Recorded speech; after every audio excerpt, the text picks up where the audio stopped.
really good book, Carl. I got to get this out here. Yeah. Gods of the Final Kingdom. Oh, get out of here, hush. Changed my life. I want to go over this real quick here. All right. Because it's written in parts, 11 parts. Part 1, I have a warning for the audience, by the way, before they go out and buy this book. I have a warning, and this is a serious warning, by the way. Okay. Part 1, the parting. Part 2, the perversion. Part 3, the plan. Part 4, here comes the warning. Part 4, the plundering. Now, if you don't have time to read this entire book, you can only read it in sections. Read parts 1 through 3 and stop. Stop. If you don't have time, if you have chores to do, get them done. If you plan on continuing past part 3, have the time necessary to read all 300 plus pages, because once you get to part 4, the plundering, the first chapter begins with the hunter.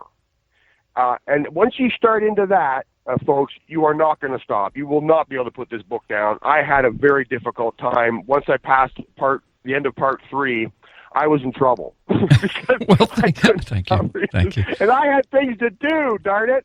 But you get into the hunter. It's just amazing the way this book is written. You know, like if you think that Jesus went into the wilderness for 40 days just to be beaten and slapped around and half starved to death, and then just get out by the skin of his teeth, think again, folks. Once you realize who the hunter really was in that desert, you're going to be shocked and amazed.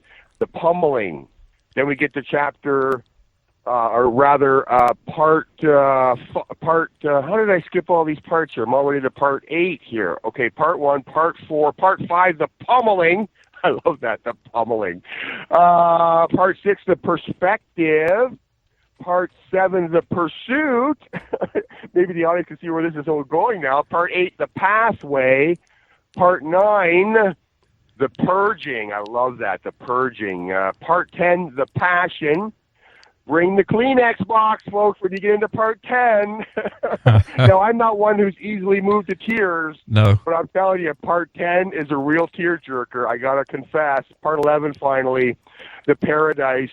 Now, this book was written, these stories are told, they're all from the Bible. These stories are told from the perspective of someone who, let's call him an onlooker. Someone who's someone who's there seeing it all happening, because Carl, you have put the reader there.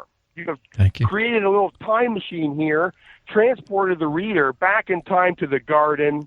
We become witnesses in the theater of the mind to what happened in the garden, what really happened. It's not a fairy tale story for little children, folks. This is the adult version.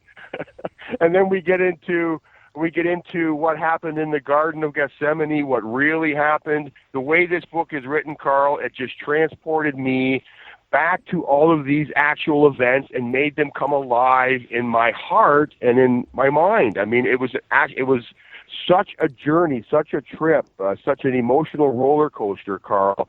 And I just want to thank you for writing this, because I know that a lot of research and work went into this.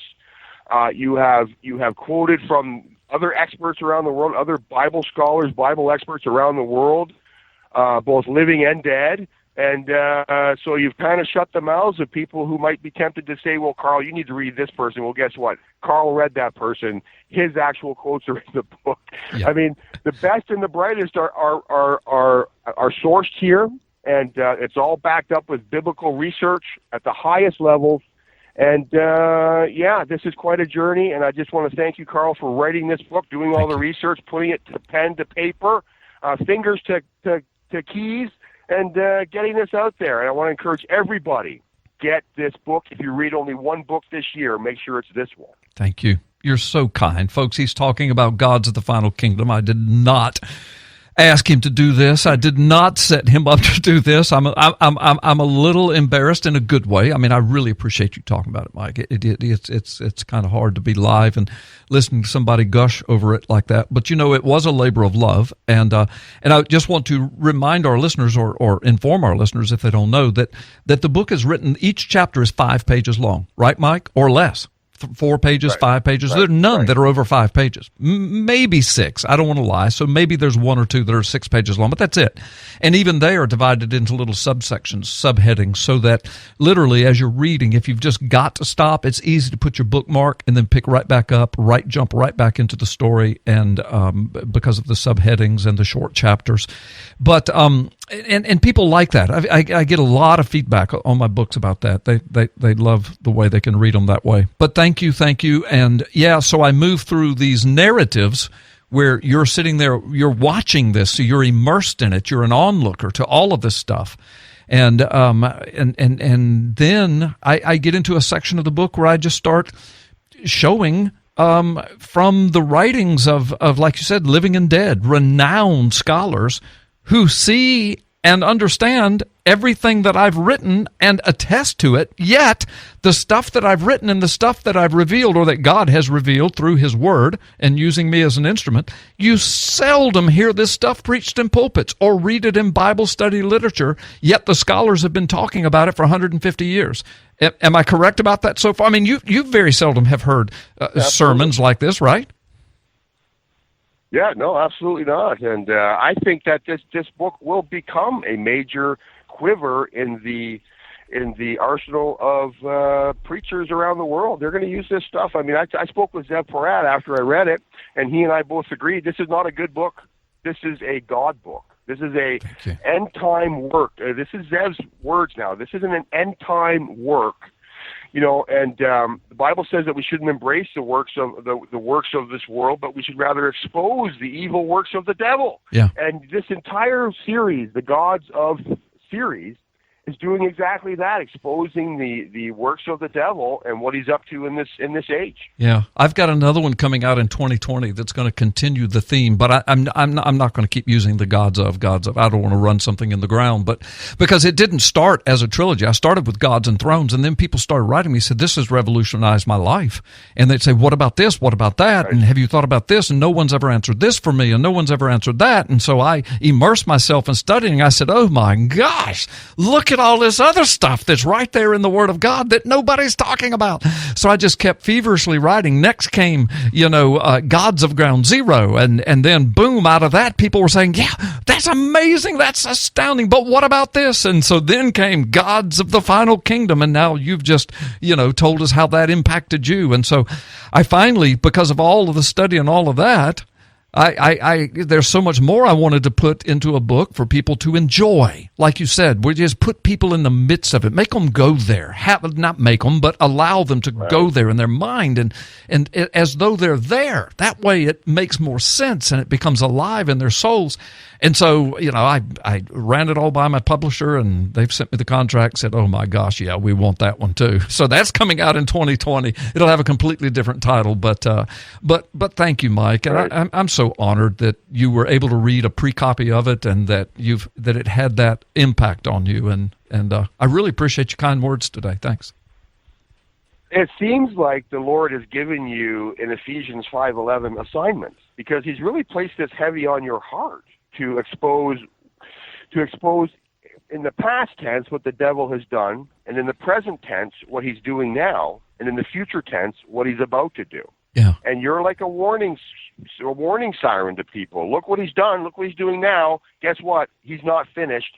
He's slithering through history, and history ain't over till it's over. Yeah. And and that's what you're doing. And the Lord has placed this heavy on your heart to do it. And you've got a gift to make this come alive in people's hearts and minds. And so the Lord is using that as an assignment for you. It seems like that. It seems like that to me anyway. Well, yeah. Well, thank you. You're very kind. And I also want to stress to the audience that's thinking about getting the book, first of all, just go to my website, carlgallups.com. Right above my picture, you'll see a banner that advertises the book, and click on the read inside, and you can see the entire table of contents. You can see, like Mike said, how it's broken down. You can read the back cover, all the goody stuff there. You can read the endorsements. You can read about 40 pages of chapter material in there. So you get a real good idea what Mike is talking about, the style, the readability. And then if you don't like what you see, then don't buy it. Don't waste your money. But if you do, please buy it and share it with others. just buy it. Just buy the book. Do yourselves a favor. Buy several copies to give away for birthdays and Christmas. I know Carl is not going to say this. I'm saying it. Buy this book.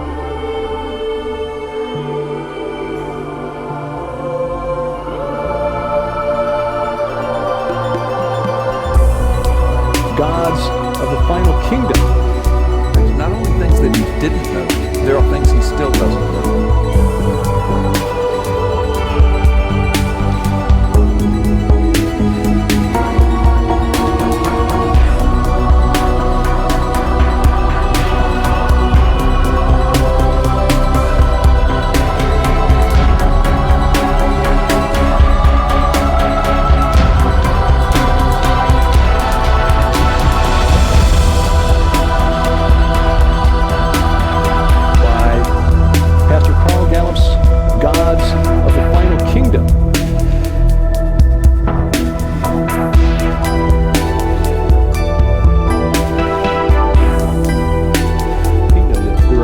That Satan didn't know that are key to this, how this final kingdom is going to develop.